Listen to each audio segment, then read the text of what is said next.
In this video, we're going to take a look at the component menu. Now, the component menu is where you're going to find all of the various components that can be attached to the game objects in your scene. Now, these components are really what define the functionality of your game objects. And I really don't want this to kind of diverge into a discussion over components, what they are, and the various types of components you have access to.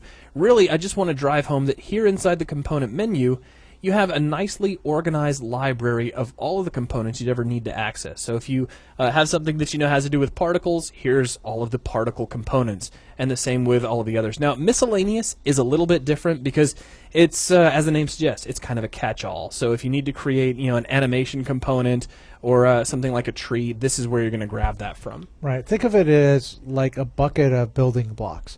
You actually take your game object, you can start with an existing one or a brand new one that is empty, and then you go into this bucket of pieces, and then you start dragging these pieces into that game object to add functionality. That's right. And this is just a way of breaking up the different categories of functionality to make it easier for you to find them. That's right. Just, like I said, an easy place to find all of the various components that'll define that functionality for your game objects.